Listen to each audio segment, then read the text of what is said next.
The 99th time I saw Adrian's little secretary emerging from my husband's lounge in pajamas, I saved the surveillance footage of her provoking me.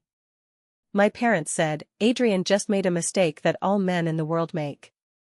My mother-in-law held my hand, men play around casually, you need to learn to play dumb. Everyone said that I was Adrian's life. Even Adrian assured his friends in German, I won't let Evelyn find out about her existence, she doesn't deserve it. That kind of woman isn't worth falling in love with, just for fun. If she gets pregnant, I'll support her abroad. But they all forgot that my grandmother was the chief conductor of the Berlin Opera House, and I could write poetry in German by the age of 10. When I left the divorce agreement and disappeared, Adrian finally went mad. It was the 99th time. I watched Claire, Adrian's new secretary, lazily emerging from his CEO lounge in that obviously expensive silk pajama set. Her hair was slightly disheveled, her cheeks flushed from exertion, and the ambiguous red mark on her neck stung my eyes painfully. The air was filled with an unfamiliar, cloyingly sweet perfume scent, not any that I used, yet it domineeringly invaded what was originally my territory. This time, she didn't pretend to bump into me like before, demurely calling out Mrs. Evelyn, but instead met my gaze directly, her lips curling into an undisguised smug smile. Then, right in front of me, she casually tossed a small, lustrous pearl earring into the expensive bone china trash bin by the door. With a soft clang, it sounded like a slap across my face. I stood there, my limbs ice cold, as if my blood had reversed flow in an instant, making my eardrums buzz. My heart felt gripped tightly by an invisible hand, hurting so much I could barely breathe. Claire chuckled lightly, like a cat that had successfully stolen a fish, stepping on the carpet and leaving silently. Leaving me alone, facing that tightly closed lounge door like a fool. My mind was in chaos, with only one voice screaming, the 99th time. Evelyn, how long will you keep deceiving yourself? But another faint voice defended Adrian, maybe he was just too tired from work and taking a nap inside? Claire just went in to deliver documents? Right, does delivering documents require wearing pajamas? Evelyn, wake up. At that moment, I remembered my mother-in-law's words. That was right after we got married, she held my hand and said earnestly, Evelyn, you are the legitimate daughter-in-law of our Gu family, the rightful empress. You must have tolerance, but if there's really someone presumptuous who dares to overstep, don't be afraid, our Gu family will never let anyone bully you. These words, like a life-saving straw, were suddenly grasped by me. Yes, my mother-in-law is on my side. She's experienced, she understands. She will definitely stand up for me. A surge of strength from who knows where supported me, and I almost stumbled rushing to the surveillance room downstairs. My chest felt heavily blocked, with grievance and anger intertwining, almost tearing me apart. The security guard in the surveillance room, seeing my pale face, was startled and didn't dare ask more, immediately pulling up the surveillance records from the top-floor CEO office door. On the high-definition screen, the timestamps jumped clearly. At 1 a.m., Claire, wearing those pajamas, entered the password and opened the lounge door. At 5 a.m., she appeared again, adjusting her pajamas, leaving calmly. During that time, no one else entered or exited. The 99th time. I hadn't been without suspicions before, but each time Adrian could find a perfect excuse to brush it off. And I, this fool blinded by love, actually believed them all. Copy this surveillance footage for me. My voice was hoarse, carrying a tremble I hadn't even noticed myself.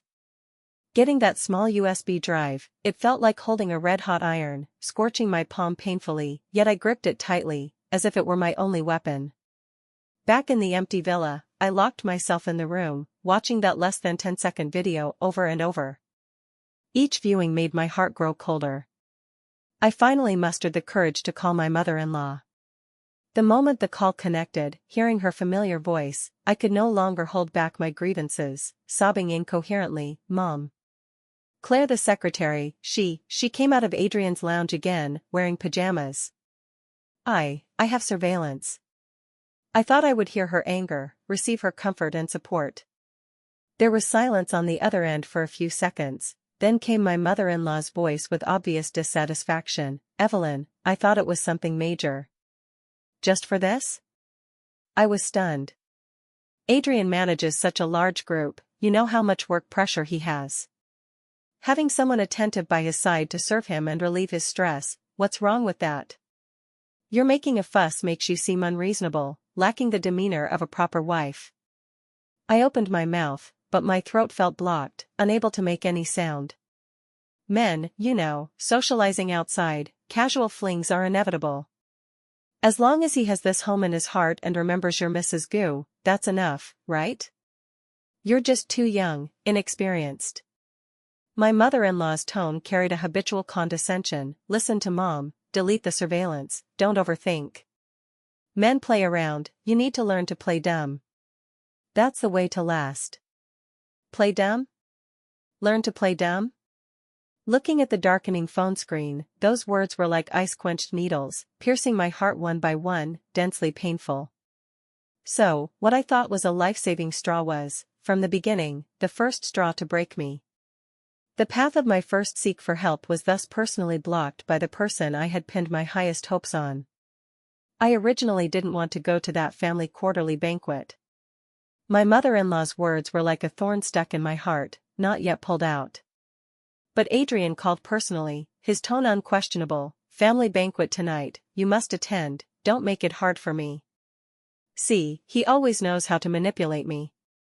One sentence, don't make it hard for me, and I caved. I even pathetically made excuses for myself. Maybe it's just for work, maybe in front of family, he'll defend me. I dressed up meticulously, choosing a skirt he once praised as beautiful, like a soldier going to battle, donning my final armor. But upon arriving at the banquet hall, I realized I didn't even have the qualification to go to battle. Claire was there too. Not as a secretary, but as the CEO's special assistant, wearing an obviously high-end gown, intimately linking arms with Adrian, standing at the door greeting guests. Her lower abdomen was already slightly protruding, her face carrying the unique rosy glow of a pregnant mother, stinging my eyes painfully. What chilled me more was that my mother-in-law, the one who told me to learn to play dumb, was holding Claire's hand with a face full of affection, gently stroking her belly, her expression even more fervent than when I was pregnant. Seeing me, my mother-in-law's smile faded a bit, nodding at me. Evelyn is here, find a seat yourself. Find a seat myself? Where's my seat?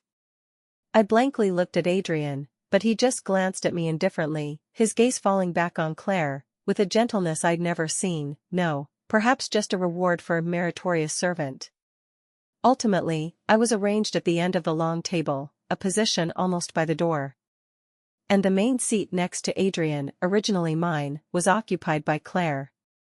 She sat there so naturally, and my mother-in-law kept serving her food, urging her to eat more for the child's sake.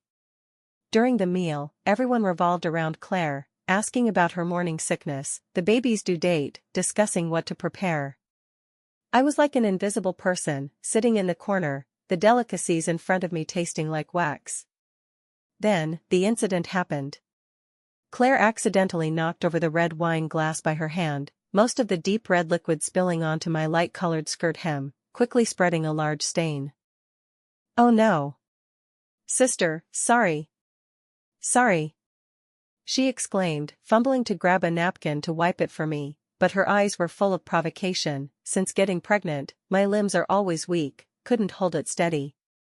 Adrian, I didn't mean to. Adrian immediately frowned, not at the culprit, but at me.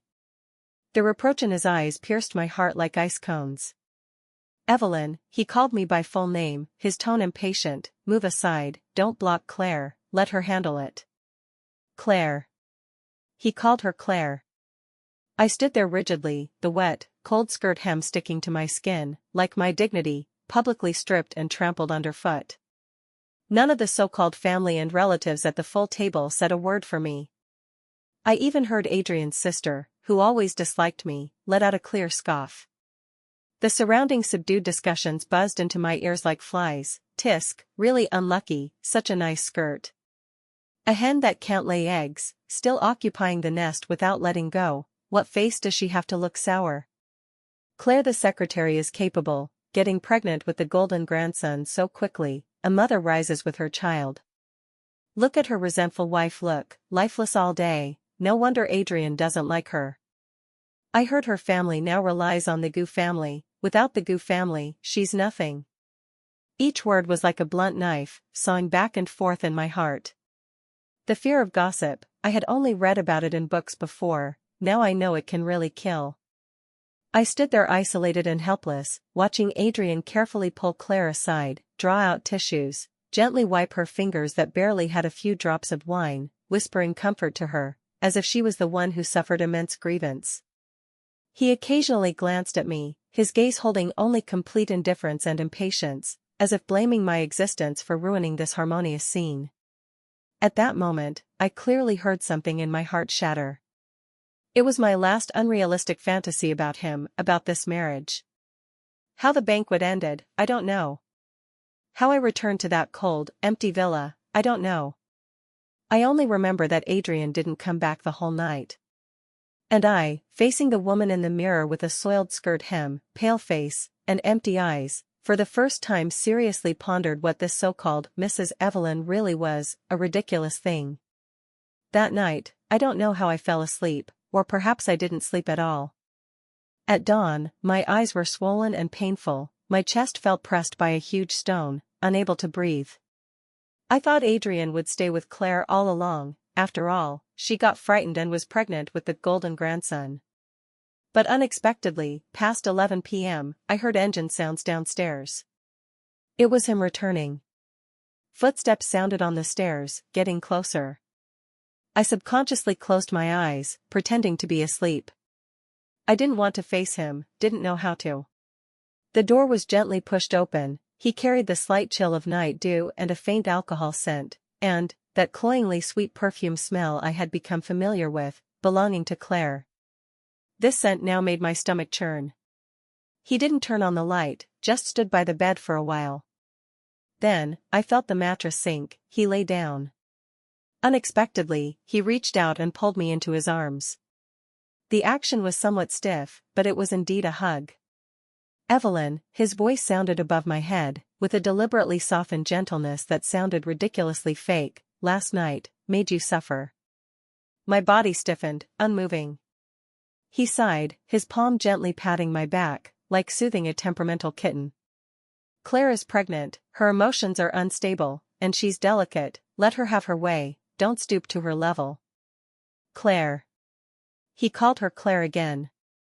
Such an intimate address, coming from the mouth that once only gently called me Evelyn, pierced my eardrums like needles.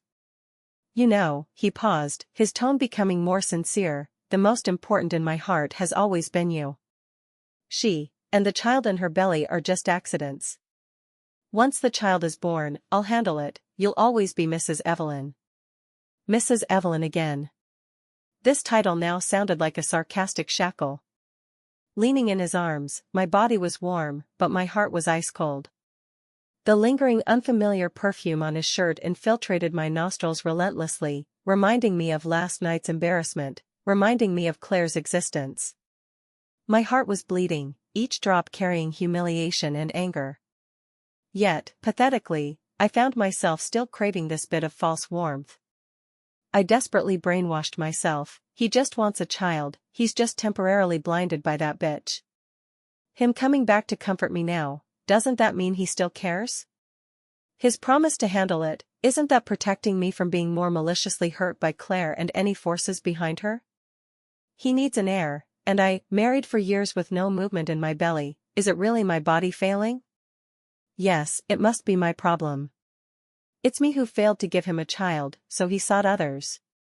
He just made the mistake all men make, he still has a place for me in his heart. As long as I endure a bit, once the child is born, he'll return to me. See, once people fall into self-deception, even excuses can be found so perfectly. I was like a drowning person, desperately grasping these few empty words he bestowed, treating them as life-saving driftwood, even though this driftwood had long rotted. He planted a light kiss on my forehead, then quickly released me, turned over, back to me, his breathing gradually steadying. And I, after he fell asleep, like possessed, inexplicably reached out and picked up his phone from the bedside table. I knew his lock screen password. It was our wedding anniversary. I never checked his phone before. I thought people in love should trust each other.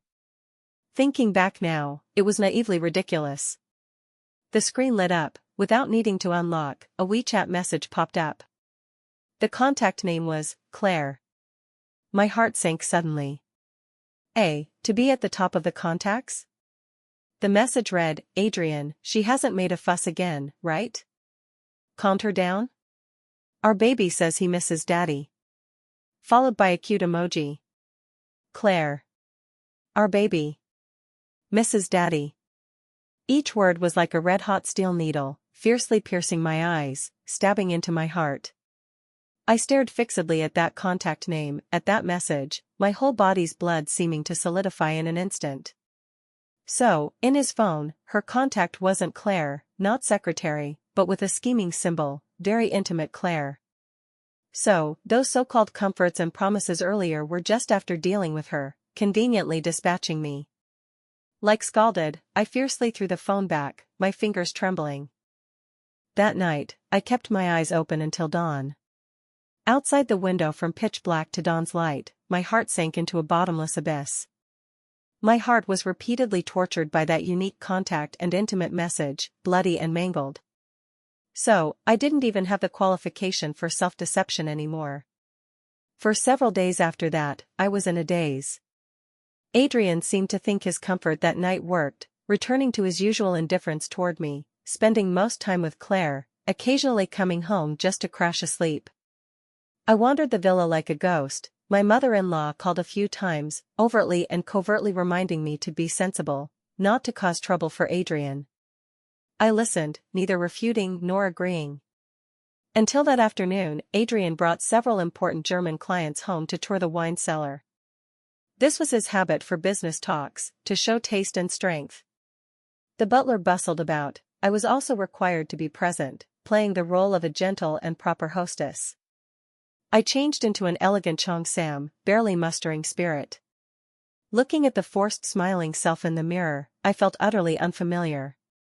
The wine cellar was underground, constant temperature and humidity, the air filled with the rich aroma of oak barrels and fermented grapes. Carrying carefully prepared snacks and decanted red wine, in high heels, I stepped down the spiral staircase. Through the thick carved wooden cellar door, I heard laughter and conversation from inside. Adrian was conversing fluently in German with the clients, his tone relaxed, with the usual familiarity of business. I was about to push the door in when his next sentence in German with a laugh, like a thunderbolt, struck my head, freezing me in place, limbs ice cold.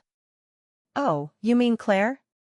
His tone was frivolous, with a disdain like discussing a plaything, just a toy, fairly sensible, got pregnant and thinks she can rise? Give her a bit of color and she opens a dye shop. My breathing stopped abruptly, blood seeming to freeze instantly. Claire, his toy. Then, his words plunged me straight into hell. Evelyn? He scoffed, the coldness and sharpness in that laugh something I'd never heard. She's even less worth mentioning. A wooden beauty with only looks, utterly boring. My heart felt fiercely gripped by an ice-cold hand, hurting so I couldn't breathe. Wooden beauty, boring. This was his verdict on me after these years? Then, I heard the cruelest sentence I'd never forget in this lifetime, make her pregnant? That's too troublesome. This kind of woman only deserves to be a quiet vase when I need one. True love, of course, is reserved for deserving women. This kind of woman only deserves to be a quiet vase. True love, reserved for deserving women. Each German word clearly drilled into my ears, like red-hot irons branding humiliating marks on my heart. So, it wasn't my body failing, unable to bear children. It was him. He never intended for me to bear his child. In his heart, I didn't even qualify to bear his children.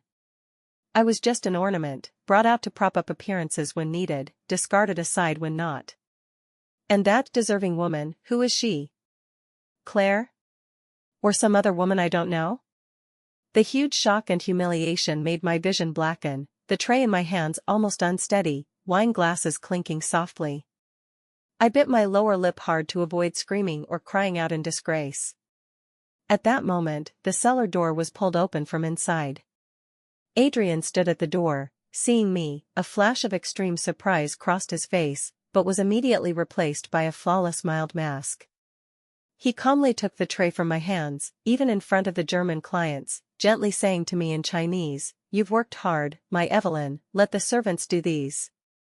His performance was seamless, his eyes even carrying just the right concern. As if the man who had just insulted me in German, trampling my dignity, was just my illusion.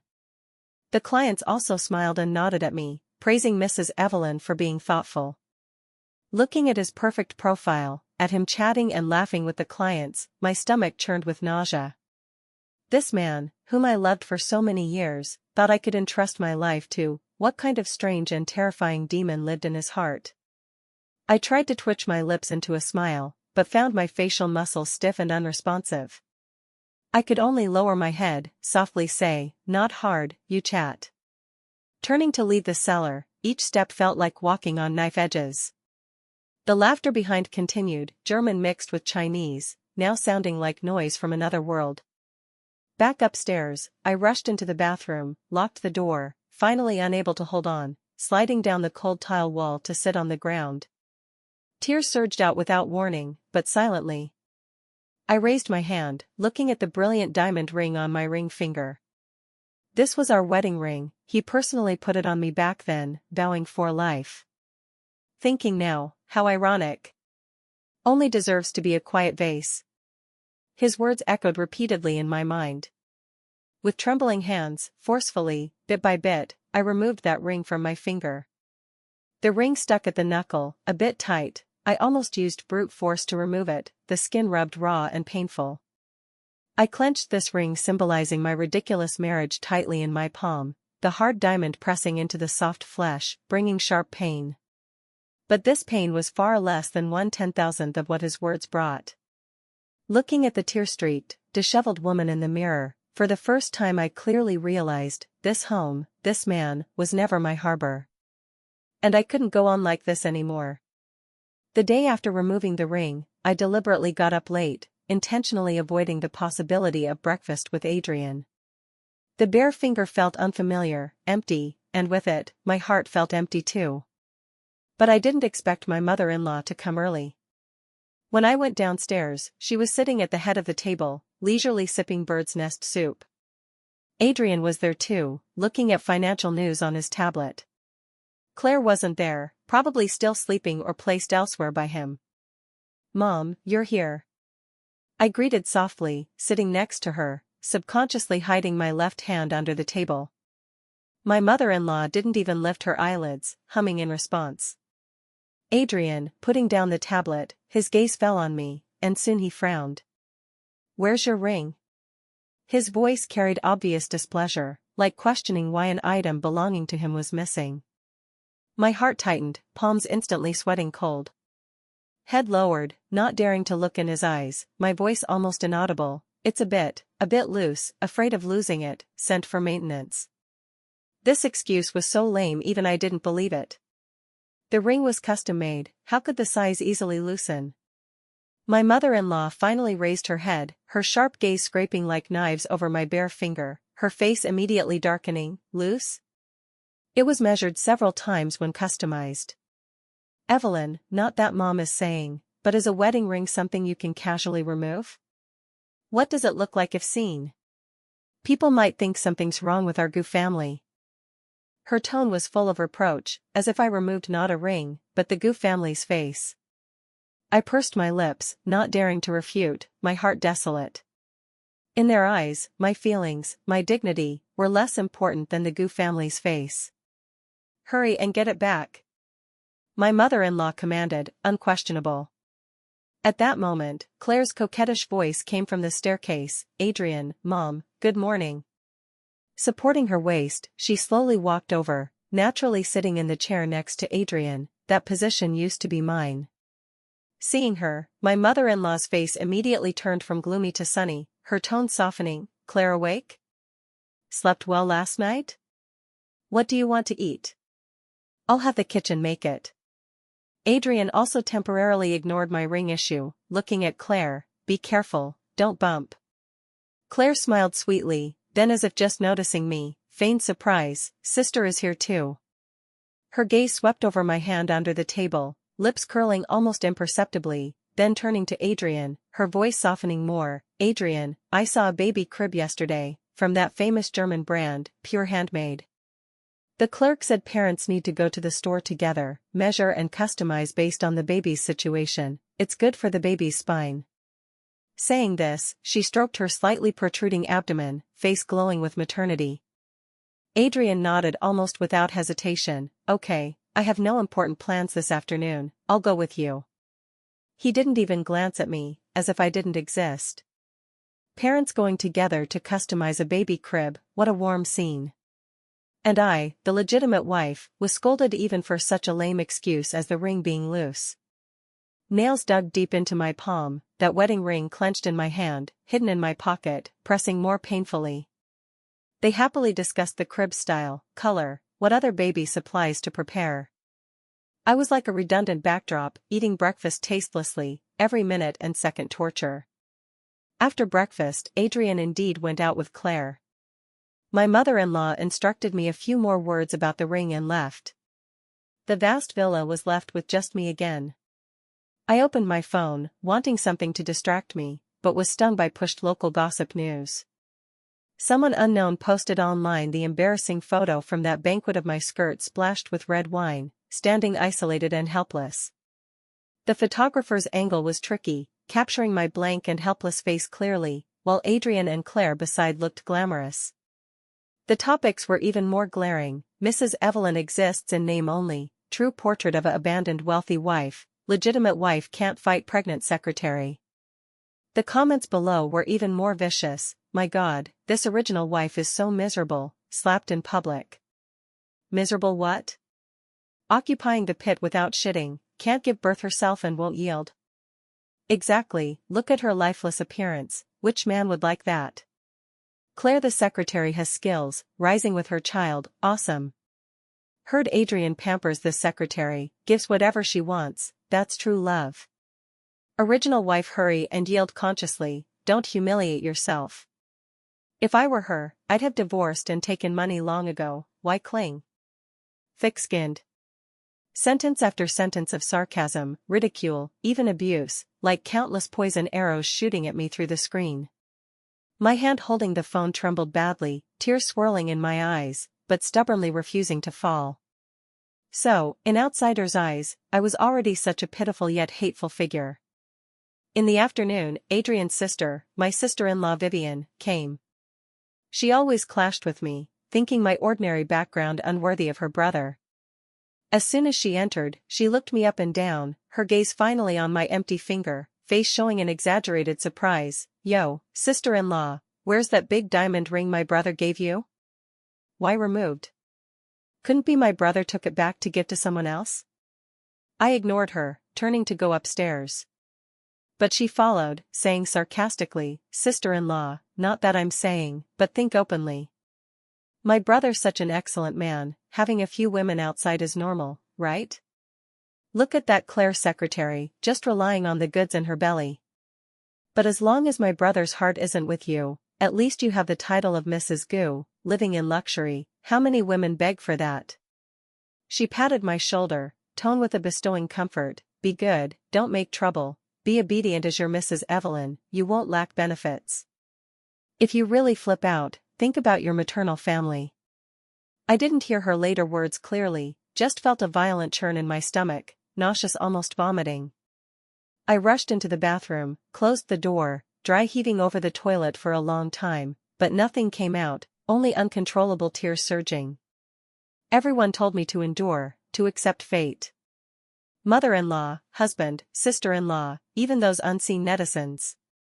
They wove a huge net, trapping me firmly inside, unable to move. Breathing became difficult. Looking at the pale-faced, red-swollen-eyed woman in the mirror who didn't even dare wear the ring, for the first time I clearly realized that in this home, or rather, in Adrian's world, I really was nothing. Even I as a person became cheap. I took out the wedding ring always in my pocket, the ice-cold touch made me shiver. I clenched it tightly in my palm, the diamond almost embedding into flesh. This ring once represented love and promise, now, it only represented humiliation and shackles. What should I do? What can I do? Divorce? Like Vivian said, leaving the Gu family, what do I have? Maternal family unreliable, myself, married Adrian right after graduation, these years besides being Mrs. Evelyn, what else can I do? Huge confusion and fear drowned me. I seem really out of options. I thought Adrian's German insults and Claire's relentless pressure that night were the worst it could get. Little did I know, the real blow was yet to come. That morning, I woke up and mindlessly scrolled through my phone, only to be pinned to the bed by Claire's latest social media post. It was a photo in a hospital ward. She wore a hospital gown, face somewhat pale, one hand on her slightly protruding abdomen, eyes with a trace of vulnerability and stubbornness. The caption, "Baby, must be strong, mommy loves you.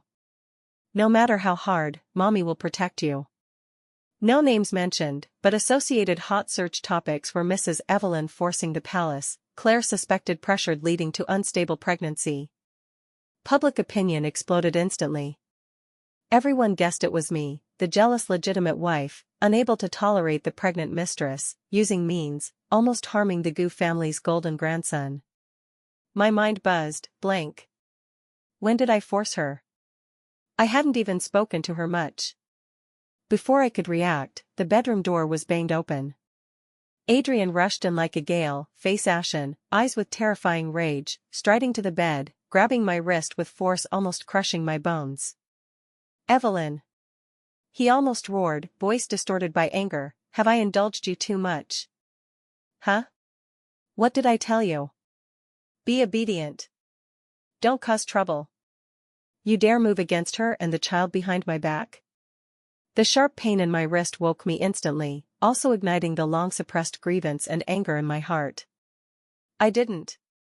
I tried to break free, voice sobbing, "I don't know what's going on. I did nothing." "You didn't?"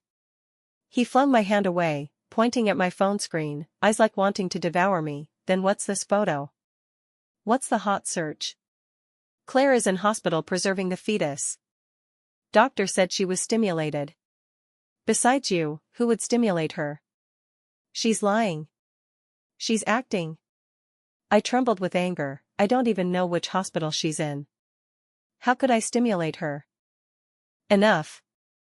Adrian didn't listen at all, his eyes ice-cold and piercing. "Evelyn, I tell you, if anything happens to Claire and the child, I won't spare you." At that moment, his phone rang. He glanced at the caller ID, face uglier, answered with forcibly suppressed respect, "Mom." On the other end, my mother-in-law's voice urgent and angry, even without speaker, I could vaguely hear, "Bring her to the hospital immediately. Apologize to Claire." Now outside it spread to what? Our Gu family's face is all lost. Must have her personally clarify, calm the opinion. Adrian hung up, took a deep breath, his gaze at me without warmth, only command, "Heard? Tidy up, come to hospital with me." "I'm not going." I screamed, retreating, humiliating tears finally bursting. "I did nothing wrong. Why make me apologize?" "Because you're Mrs. Evelyn." Adrian's voice firm, with unquestionable authority, "Because you still bear the Gu name. Because your maternal family relies on Gu. Evelyn, don't refuse a toast only to drink a forfeit. Today you go or not, you must go." That last sentence, like a heavy hammer, smashed all my resistance. Yes, what capital do I have to say no? Behind me nothing, only a maternal family needing to attach to Gu for survival. On the way to hospital, I was like a soulless puppet, watching the rapidly receding street scenes outside, heart dead as ash. At the VIP ward door, many reporters surrounded, cameras on us. Adrian gripped my arm tightly, almost half-dragging me into the ward. Mother-in-law was already inside, face gloomy enough to drip water. Claire half-leaning on the bed, seeing us enter, especially me, her eyes reddened, tearful, shrinking into the quilt, looking overly frightened. "Still standing there?" Mother-in-law scolded sharply, "Hurry and apologize to Claire." Adrian released me, forcing me with his eyes. I stood there, legs like lead. The ward's disinfectant mixed with Claire's cloyingly sweet perfume made me nauseous in waves. Countless gazes nailed on me, like lingering death blades. Claire timidly looked at me, softly to Adrian, "Adrian, forget it, sister might not have meant it." The more she acted like this, the more it confirmed my viciousness. Adrian frowned tightly, impatiently urging, "Evelyn." I knew I had no choice. For the Gu family's face, to calm this storm they believed I caused, I must bow. I bit my lower lip hard until tasting blood. Head lowered, avoiding Claire's eyes, hiding triumph, using all strength, squeezing 3 words from my teeth, "Sore, ry." Voice dry, weak, yet like a knife personally dissecting my last dignity. Claire immediately showed tolerant magnanimity. "It's okay, sister, I know you didn't mean it, as long as baby is fine." Mother-in-law's face then eased some, to Adrian, "Take her out," clarify to reporters outside, "Just a misunderstanding, Claire hospitalized for discomfort, unrelated to Evelyn." Adrian nodded, gripped my arm again, pulled me out of the ward. Facing flashes, he put on helpless and tired expression, arm around my shoulder, to Mike, "Thanks for concern, all a misunderstanding." My wife Evelyn and secretary Claire had some minor friction, but absolutely no such things as rumors. Secretary Claire hospitalized for pregnancy discomfort, my wife cares about her too. Hope everyone doesn't spread rumors, give our family some space. He performed impeccably, image of a good husband and boss laboring for family, mediating conflicts. And I, like a marionette, beside him, head lowered, acquiescing everything. Next day, major media headlines were indeed our clarifying misunderstanding photos and releases. In photos, I head lowered, looking guilty, while Adrian magnanimously arm around me. Netizens' comments uniformly mocked me, "See, legitimate wife bowed, indeed guilty. Adrian really benevolent, why not divorce such a wife? Claire secretary too kind, forgiving even this. Evelyn hurry and abdicate consciously, don't occupy the position." Back from hospital, I developed high fever. Body burning, heart ice cold. In hazy consciousness, I felt Adrian seem to return, standing by my bed for a while. Then, I vaguely heard him on balcony phoning, through glass door, somewhat fuzzy, but that doting tone, unheard since marrying him, Okay, know you were wronged, be good, don't be angry. Wait till she's better, I'll take you to Europe for relaxation, didn't you always want to go? Most love is you, don't overthink. Her? What is she? Rest assured, once child born, what should be yours, nothing less. Intermittent words, like last straws, crushed me. So, my apology, my humiliation, my illness, in his eyes, just chips to appease another woman. Most loved is her. Then me? My years of devoted feelings, what are they? In feverish days, I seemed to see myself and Adrian just married, him holding my hand, smile warm. But in a blink, that scene shattered, replaced by Claire's triumphant smile, mother-in-law's indifferent eyes, network's vicious remarks. I floated in alternating cold and heat torture, feeling about to drown. That fever recurred, tormenting me nearly a week. Adrian left on business the day after I fell ill, reportedly accompanying Claire to Europe for relaxation, fulfilling his promise. Mother-in-law symbolically called once, instructing servants to care for me, tone flat like assigning an insignificant matter. The villa empty, left with me and a few silent servants.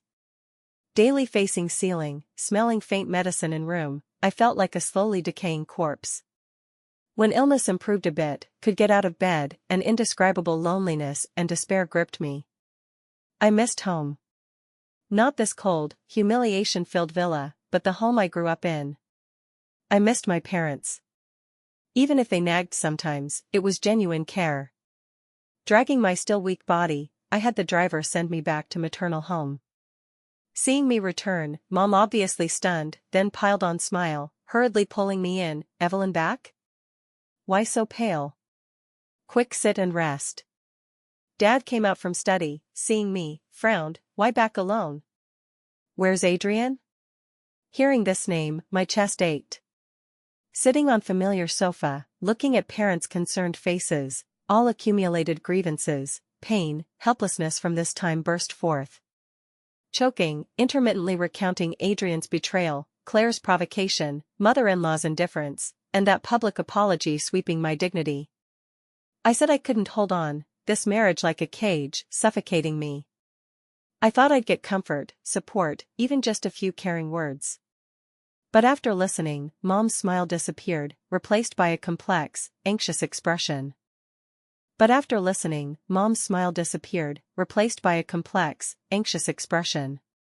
Holding my hand, she sighed heavily, Evelyn, Mom knows you're wronged. But, men, especially capable like Adrian, having some flings outside, isn't it normal? Turn a blind eye and it's over. My heart sank. My father was even more direct, his tone carrying an unquestionable sternness. Put up with it? Is this the time for you to be throwing tantrums? Do you even realize the company your brother just joined is a subsidiary of the GU Group? That municipal landscaping project I'm handling? Getting through the qualification review for the bid depends entirely on Adrian pulling some strings for us. And now you're picking a fight with him? If you leave the GU family, you're nothing. What about our Chu family? Staring at me, eyes sharp, I tell you Evelyn, this marriage can't divorce. Not only can't, you must find ways to win back Adrian's heart. At least, secure your Mrs. GU position. Don't cry all day, useless. But Dad. He has more than one woman outside. He made others pregnant. He doesn't love me at all. He said himself, I only deserve to be a vase. I agitatedly refuted, tears flowing fiercer. Love? Dad, like hearing a joke, can love be eaten? Evelyn, you're not small, how still so naive? Is his love important? Important is your legally recognized Mrs. GU. That's enough. As long as no divorce, those outside women, no matter how many children, are illegitimate. In status, never surpass you. Mom chimed in, yes, Evelyn, listen to Dad. Adrian now just playful, when older, he'll know to come home. Look at those wealthy wives, which didn't endure like this? You divorce in anger now, that's really benefiting those vixens. Looking at their opening and closing mouths, listening to their earnest teachings, I felt whole body cold, colder than during fever. So, before interests, own daughter's dignity and happiness can be easily sacrificed. They aren't my last shelter, they are the ones pushing me back into the fire pit. Finally, how I left maternal home, I can't remember. Only remember sky overcast, like my mood. Back at villa, sky started drizzling. Car just entered gate, I saw a figure kneeling at door. A young girl, looking younger than Claire, soaked by rain, thin close clinging, outlining similarly slightly protruding abdomen. Her face pale, lips purple from cold, shivering in rain. Driver stopped, somewhat awkwardly looking back, Madam, this. I pushed open door, rain immediately hitting face, bone chilling.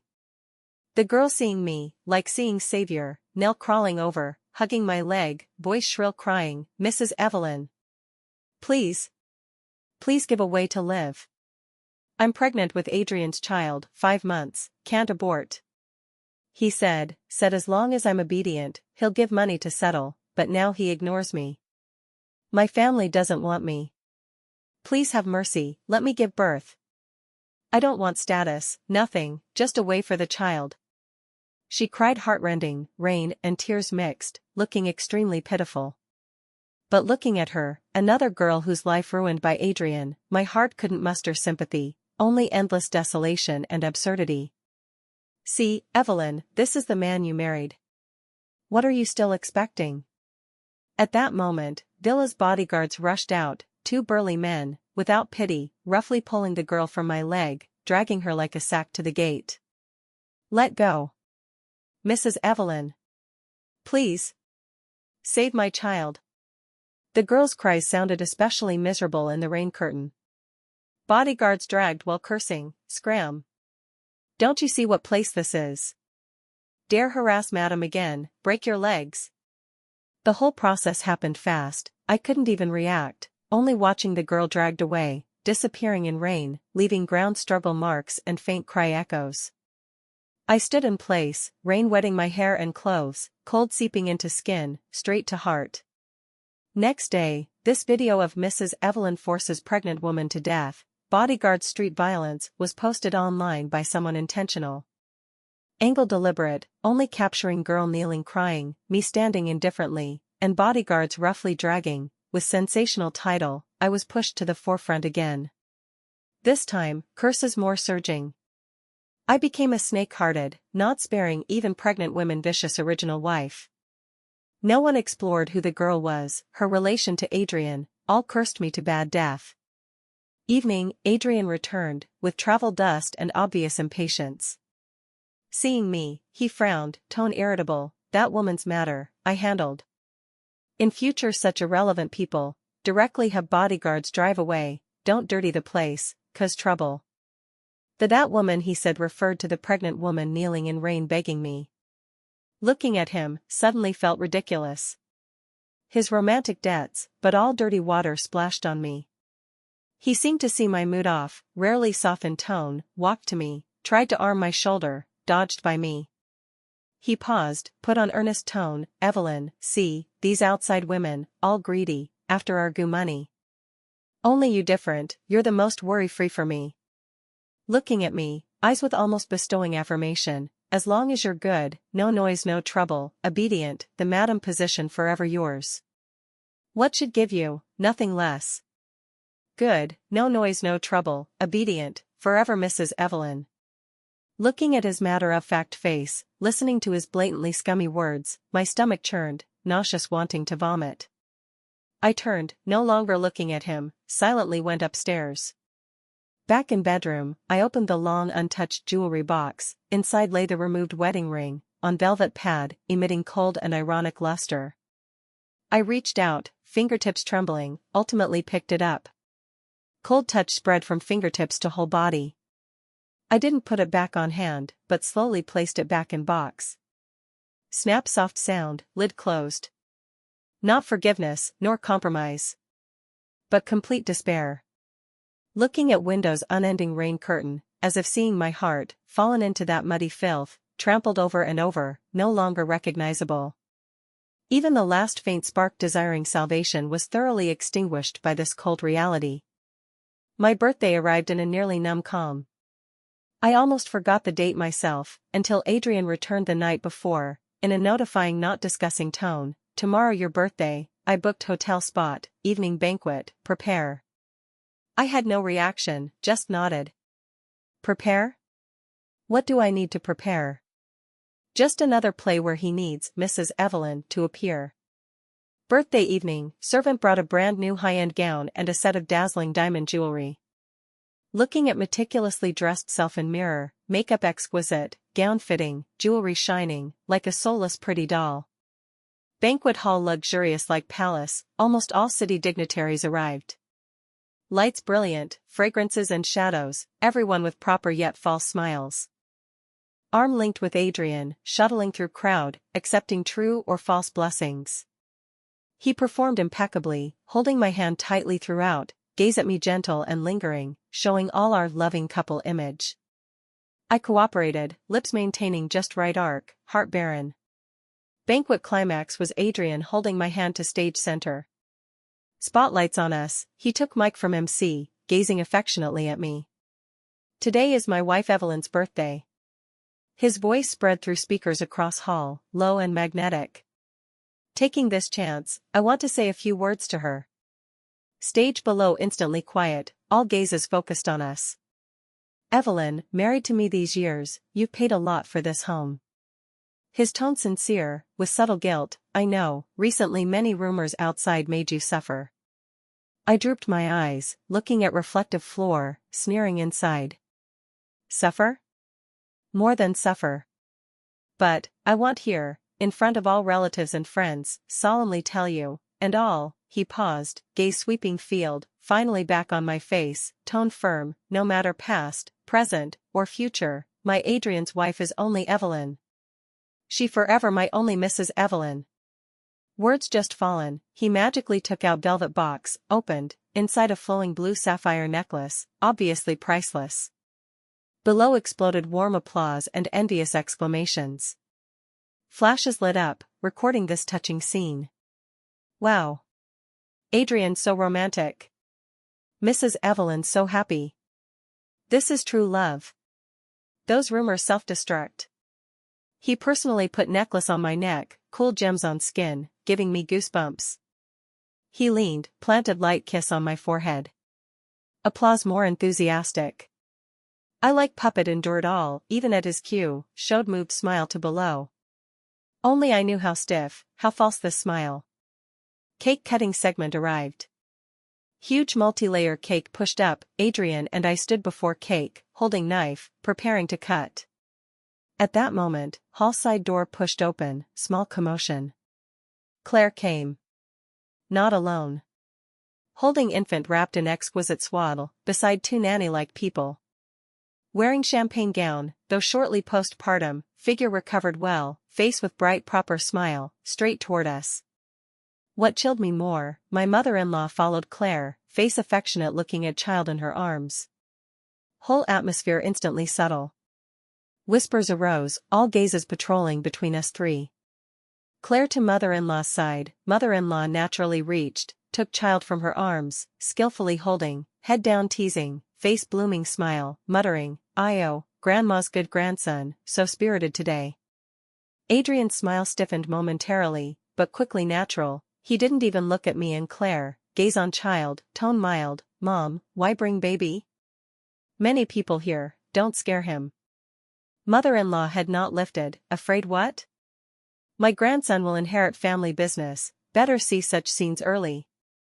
Saying, holding child, turning to surrounding ladies, boasting, "Look at my grandson, this brows and eyes, so like Adriana's child." Those ladies immediately echoed, "Yes, yes, madam, good fortune, children and grandchildren full. This child looks smart, surely promising future. Congrats Adrian, congrats madam." They happily surrounded the child, as if that was today's banquet protagonist. And I, just announced as only wife legitimate birthday star, holding cake knife, like thorough outsider, forgotten in stage center. Adrian seemed finally aware of my existence, turned head, low voice, "Cut the cake first." His tone calm, as if Claire and child's appearance just insignificant matter. Numbly I raised knife, with him cut first slice. Cake very sweet and greasy, sweet to bitterness.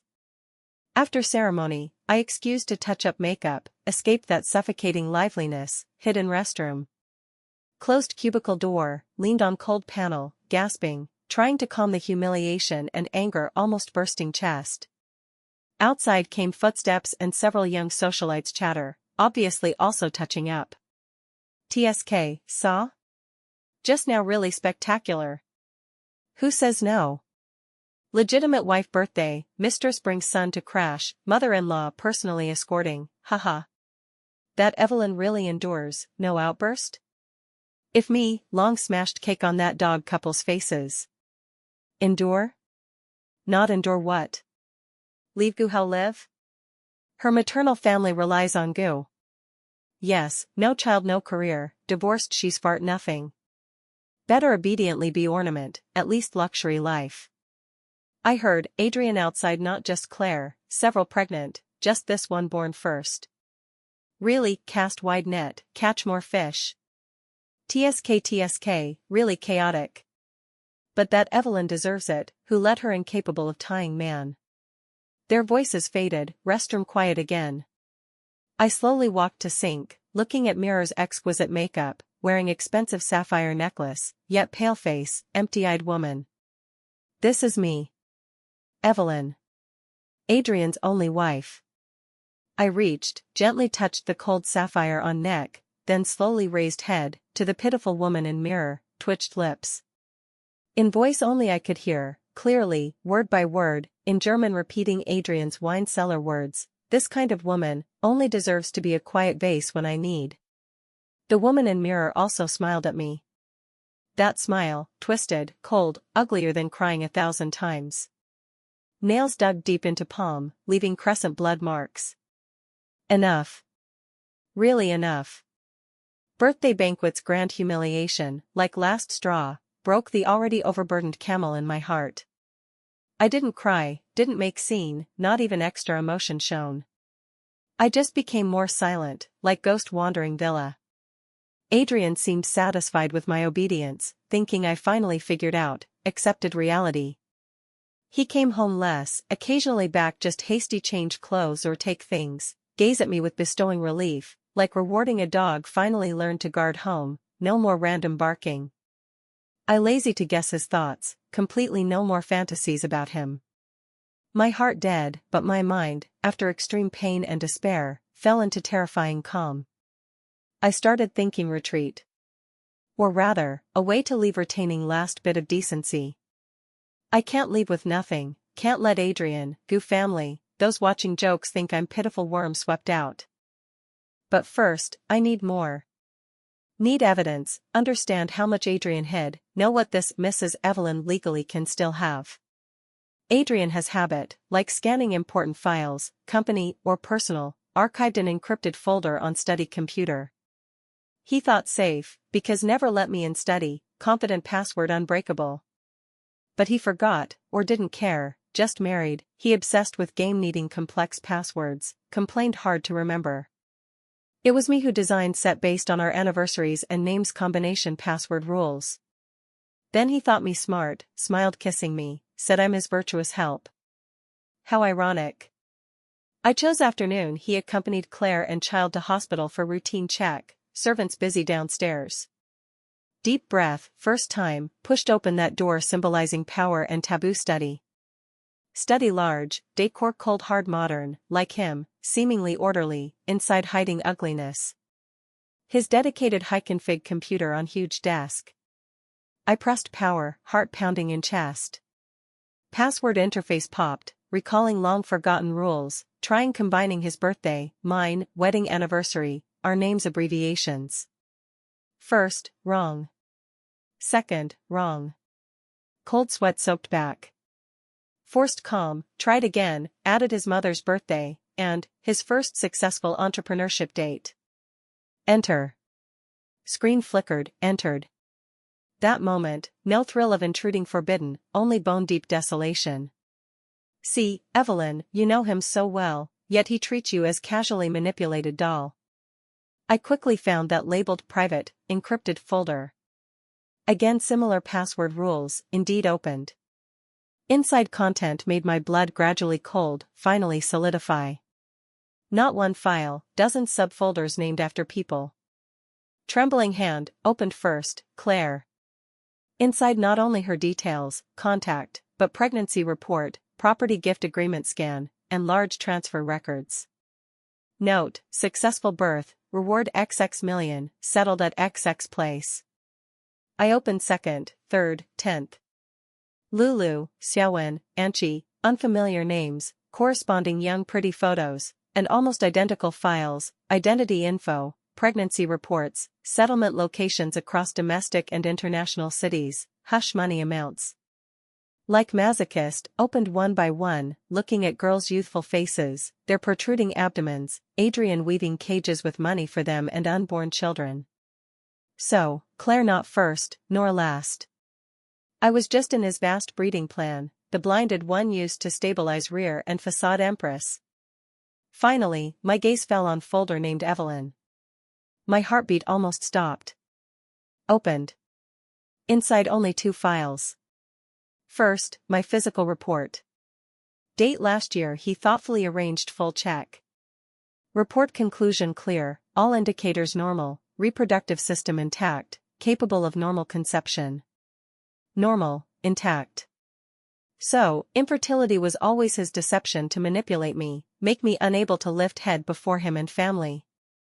His perfect shield to rationalize all cheating. He kept me in self-blame and guilt, making me feel I wronged him, so deserved to endure all. Huge anger and nausea rushed to head, vision blackening, almost fainting. Trembling, opened last file. Will draft scan. Testator, Adrian. Holding breath, read line by line. Front mostly complex terms on company equity and management, I didn't understand much. Until last, property distribution part, like poison-quenched dagger, fiercely stabbed my heart. All property under my name, including but not limited to real estate, cash, stocks, funds, and all investments, after my death, inherited jointly by all my legitimate and illegitimate children per legal shares. All legitimate and illegitimate children. That fucking dozens. Perhaps more in future. Then me? Madly scrolled down, in dense terms last, found a sentence about me, understated almost negligible. My wife Evelyn, if at my death not initiated divorce and always obedient, may be gifted XX Road XX Villa ownership, and cash RMB 10 million. Premise not initiated divorce and obedient. Heh. A cold, humiliation-filled cage villa, and 10 million. This is all I get as his legal wife, accompanying years. Even less than one-time hush money to some mistresses. In his heart, I inferior to those women he cast wide net. Looking at screens, cold texts, girls' photos, health proving report. All evidence linked, outlining clear cruel truth. From start to end, I was a pawn he meticulously calculated, exploited exhaustively. No love, no respect, not even basic pity. My heart like instantly hollowed, then quickly filled with cold, hard determination. I didn't cry, didn't smash. Abnormally calm, saved all files as is, cleared computer access records, silently exited study, as if nothing happened. Back in bedroom, I started action. I didn't pack any clothes, bags, jewelry he bought me. Those things, along with Mrs. Evelyn title, made me sick. I only took a few simplest clothes I bought pre-marriage, my documents, passport, and, grandma's relic, a handwritten German poetry collection, a silver ring she wore a lifetime, lost luster. That was the only thing truly mine in this world, carrying pure love. I locked all bank cards, credit cards, all jewelry he gave, including birthday sapphire necklace, and that cold wedding ring, into bedroom safe. Key placed on conspicuous bedside table. Then, opened computer, downloaded standard divorce agreement template. In property division, clearly wrote, female party voluntarily waives joint property division rights, leaves with nothing. At signature, solemnly signed my name, Evelyn. Pen tip across paper, rustling sound, like final dirge for my absurd pitiful marriage. Done all, outside window deep night.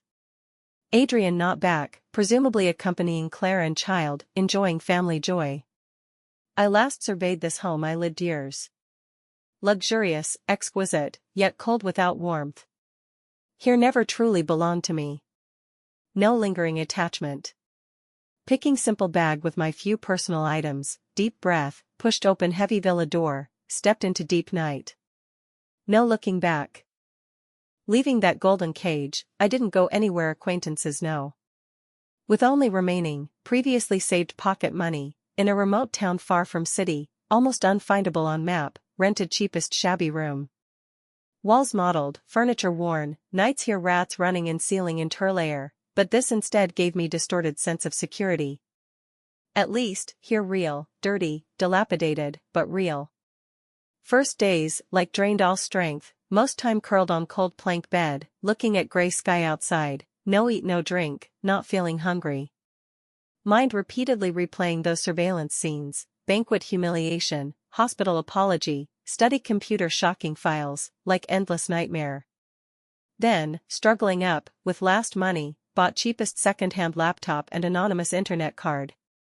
Like self-abuse, started madly searching all about Adrian, Goo family. I know stupid, base, but couldn't control. I wanted to know if my disappearance rippled his stagnant life. First days, calm.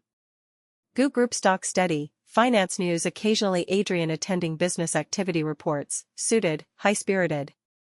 Until week later, some rumors and gossip forums started sporadic posts.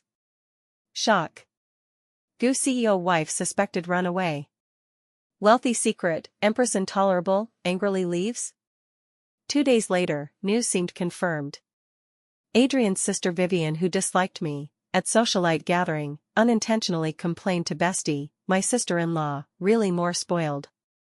Just because brother busy work, less time with her, plays runaway trick to force brother. Doesn't see her status. Words soon screenshot by bestie posted online, quickly fermented. Mrs. Evelyn spoiled, Evelyn plays hard to get topics immediately climbed hot search tail. Netizens' comments as always sharp, WTF? Real or fake? This operation 666. Ha ha ha, this age still use runaway to threaten wealthy husband? Watched too many idle dramas? Laugh dead, doesn't weigh herself, without Gushi's fart? Probably saw Claire's secretary bore son, crisis sense exploded, started demon. Wait for Adrian face slap. Can't indulge such woman. Support Adrian. Such ungrateful woman, hurry divorce. Looking at vicious comments, heart like needled, densely painful, but more numb absurdity. See, Evelyn, this your image in world. A spoiled who can't leave man, only unreasonable fuss. Indeed, Adrian's reaction didn't disappoint netizens.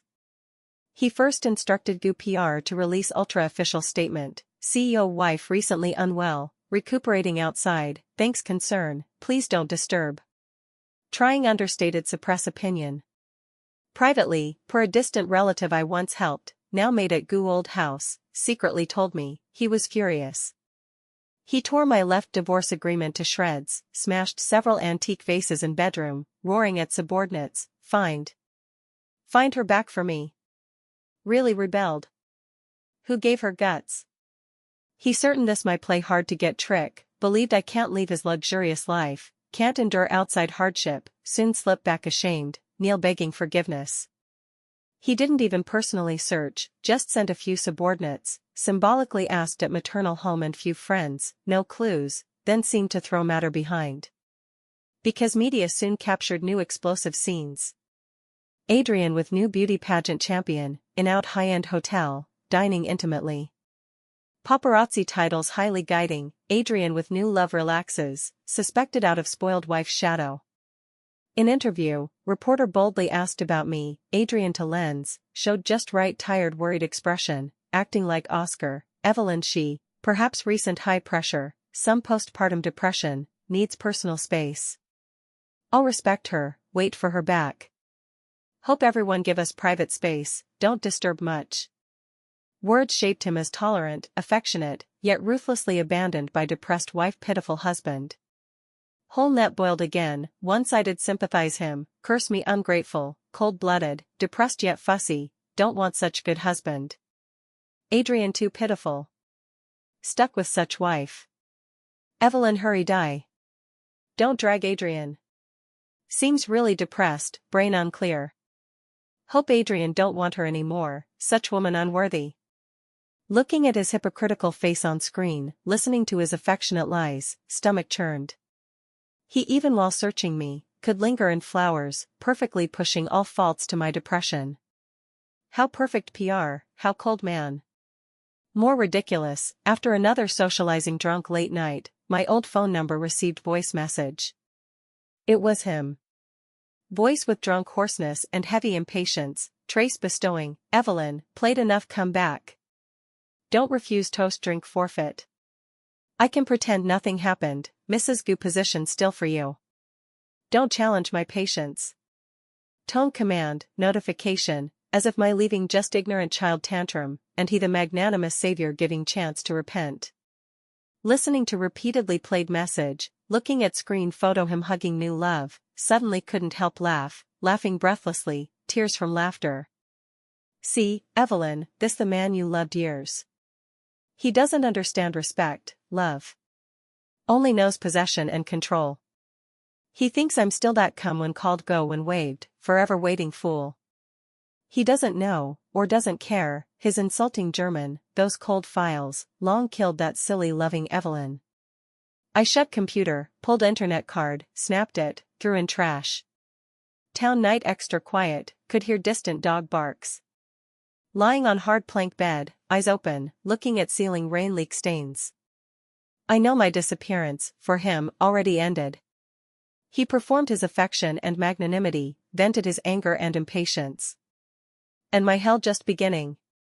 I need to live. My way, even like gutter rat, dirty, humble, but at least as Evelyn, not that damned Mrs. Evelyn. Touched pockets remaining wrinkled bills, and grandma's cold silver ring. Road ahead vast, I see no light. Time like lame old man, in my huddled shabby room, slowly heavily moved 3 months. Town spring late, air still wrapped wet cold chill, drilling from wall cracks and window gaps, seeping into my bones. Relying on scattered German translation gigs barely subsist, pay meager, often eat one meal no next. Grandma's savings, like ice under sun, rapidly melted. I became very thin, face unhealthy pale, fingers somewhat stiff from long tapping cold keyboard. But numbly endured all, body pain seemed slightly numb heart's void. I still secretly went town internet cafe, temporary ID online, like Peeper, greedy painfully searching all about him. I know pathological, like unbreakable addiction. That man, that home, like deep bone visible wound, even ulcerated pus, still can't help touch, confirm existence. Initially, Adrian's search seemed really quieted. Finance pages, he's still that strategizing business elite, leading Group 1 big projects, unparalleled. But gradually, subtle changes appeared. First, several famous finance bloggers analyzing recent not too successful investments, obliquely mentioned core management possibly distracted by private matters like. Then, my distant relative maid at old house, in extremely cautious contact, secretly told me Adrian recently temper more irritable, at home raging over trifles, smashing cursing routine. Old house servants all trembling. Sir, he seems thinner, relative voice low, with sympathy, once heard him complain to old madam, breakfast porridge wrong taste, shirt not ironed flat enough, all things he never picky before. My heart like lightly bumped, then surging deeper irony. See, he not miss me, just unaccustomed losing that managed his life orderly, worry-free backdrop. He accustomed to opening door having suitable temperature soup, closet always crisp shirts, no matter late return, a lamp lit for him. I to him, never lover, just useful free lifelong employee providing emotional value and housework. Then, Adrian's social media started reviving. Before almost no personal content, all group promo and industry news. But now, every few days posting my old photos. One just married beach vacation, me in white skirt, laughing carefree, leaning in his arms. Caption, missing is a disease. Heartbroken one my back apron in kitchen stewing soup for him, caption, miss home taste. Wife, I wrong, come home. Cry. There are also the photos he secretly took while I was asleep, the angles are perfectly captured, making me look so serene. He captioned them, without you, the whole city feels empty. He carefully selected photos showing we once very loving, with affectionate regretful texts, successfully online shaped ruthlessly abandoned by wife yet still devoted waiting affectionate husband image. This operation effective. Whole net opinion instant reverse. My God, so Adrian loves his wife so. Before wrongly blamed Adrian. All that Evelyn fuss. Looking photos won't cry, Adrian too devoted. Evelyn what dissatisfied. Don't want such good man? Cold-blooded. Heartless. Such woman unworthy Adrian's love. Neil beg Evelyn back, don't torture Adrian. Looking at familiar yet distant like past life photos on screen, his extremely hypocritical texts, stomach churned. He uses me, even leftover images not spared, squeeze last value, to consolidate his false persona. And reality? Reality is, while posting these affectionate updates, paparazzi captured him late night in out Claire's apartment, stay short but enough for imagination. Reality is, another name I saw in study encrypted files, that girl once kneeling in rain begging me, exposed pregnant nearly 6 months, moved into property, special nanny care. Reality is, group internal news, several veteran shareholders dissatisfied with Adrian recent decisions and chaotic private life, questioned at board. His life, because my leaving, and those endlessly emerging women and children, becoming mess. But he still obsessed using affectionate performance to cover, even fantasize this way force me appear, back to cage, help manage messes, so he continue safely cast wide net. This absurd to laughter. Indeed, at important business cooperation signing ceremony after reporter QA, reporter mentioned me again. This time, Adrian to lens, eyes reddened, voice with choke, affectionately, Evelyn, I know wrong. Before I neglected you, my bad. Come back, all children won't threaten your status, you forever my legally recognized wife, in my heart, most important only. Most important only. Heh.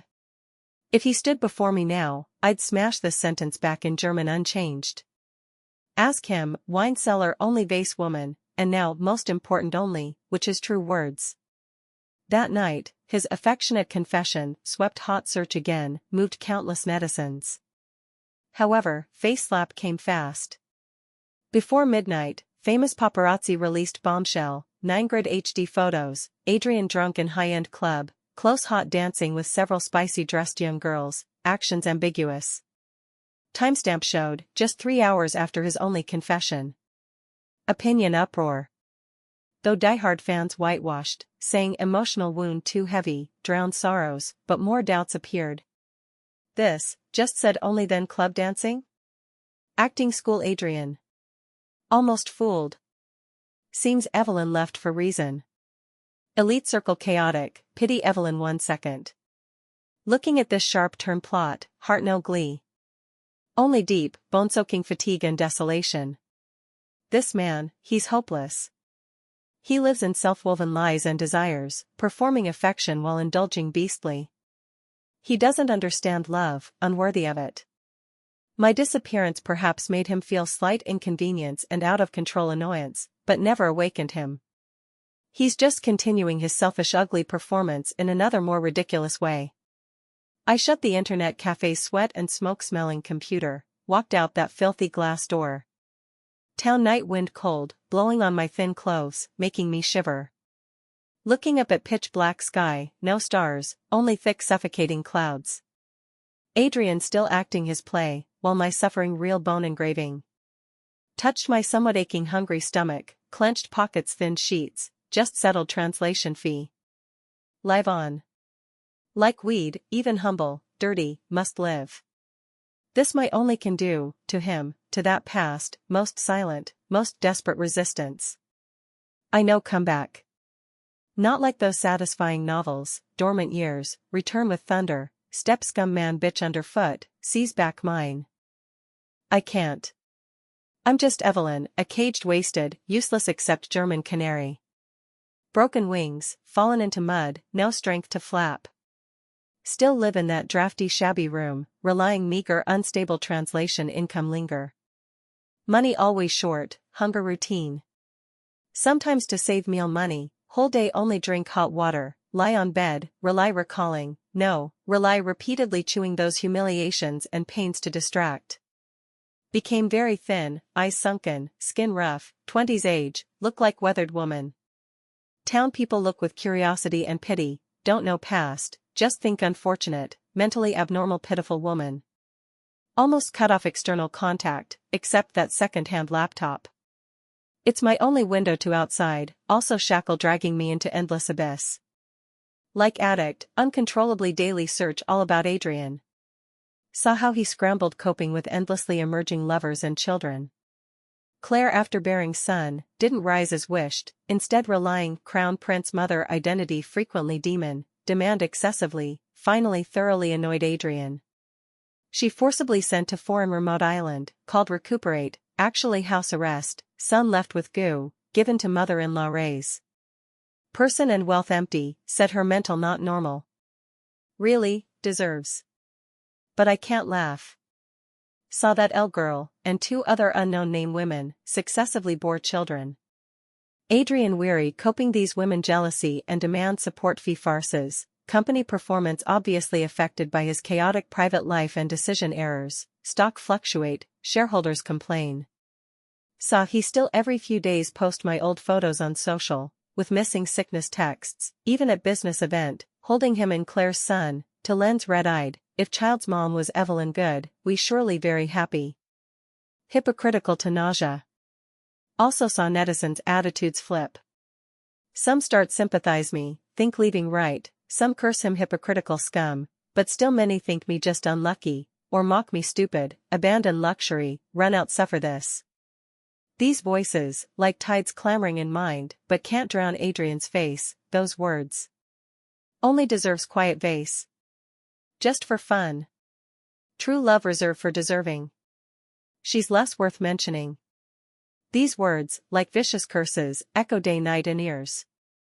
Started insomnia, whole nights eyes open, looking at ceiling leak-formed clawing stained shadows, feel they like Adrian's heart ugly demon. Repeatedly ask self, why? Evelyn, what did you wrong? Not pretty enough? Not gentle enough? Or, really as he said, too boring, like wooden beauty? Even started missing past caged days. At least, no hunger cold, no worry tomorrow meal money. That thought emerges, I feel immense shame and self-loathing, but can't control. I'm ill. Not just body, more spirit. Became dazed, sensitive, sometimes cry whole day at screen, sometimes laugh groundlessly, scaring neighbors away. Know my state wrong, but nowhere go, no one tell. Maternal? They only push back pit. Friends? Long distanced after I became Mrs. Evelyn. Like tattered lone boat, drifting boundless dark sea of suffering, see no shore light. Today, got gig slightly more pay, about German machinery manual. Forced spirit, stayed up all night, finally finished dawn. Eyes dry painful, temples throbbing. Habitually, clicked news page again. Home push, prominently Adrian's latest. He dad again, this time newborn model bore, a daughter. News pic him holding infant, standing hospital door, smiling to lens. Though tired, still handsome, with successful aura. Title, Adrian adds daughter, affectionate, wish child mom was Evelyn. Wish child mom was Evelyn. Again this sentence. Hypocritical. Disgusting. Looking at screen him holding other woman's child, his glaring smile, contrast mirror my haggard, inhuman ghost-like look, long taut nerves, finally snap, completely broke. Why? Why he ruined my life completely, yet still embrace left-right, children swarm, continue his playboy CEO. Why I here struggle like gutter rat, endure hunger, cold, endless mental torture. Why finally forced to dead end, is me. If initially I'm more tolerant, magnanimous, would ending differ? I suddenly stood, vision black, staggering to that worn chest. On chest some miscellany, and my occasional headache bought, several different cheap painkillers and sleeping pills. Looking at white, yellow pills, eyes empty. Perhaps, this can end? End this endless pain, end this hopeless torment. End this, ridiculous pitiful life. Trembling hand, picked bottles, no read instructions, no measure dose, dumped all pills, piled on dirty table, like small white grave. Then, found half bottle cheap strong liquor bought days ago against cold. Unscrewed cap, pungent alcohol smell hit. Sat on cold ground, back against mottled wall, looking at screen Adrian holding newborn, happy smile. Grabbed handful pills, stuffed mouth, then tilted head gulped strong liquor. Spicy liquid mixed bitter pills, forced swallow, burning throat and stomach. Handful, another. Consciousness gradually blurred, body floaty. Scenes before started spinning, distorting. I seemed, back many years, to that sunny afternoon. In school auditorium, he is outstanding alum-back speech, suited, radiant. I sat below, like inconspicuous fan, heart pounding. After speech, he threw crowd, straight to me, smile warm melting. He said, classmate Evelyn, your German poetry well written. I'm Adrian, can we meet? Then, his eyes only me. Then, I thought I grasped world's brightest star. Cold tears slid down cheeks, mixed with liquor stains and pills bitterness. With last strength, lifted heavy eyelids, gazed at his blurred face on screen, lips moving, uttering faint, with endless confusion and pain murmur, Adrian. You said, would protect me forever. Why? Finally hurt me deepest, is you.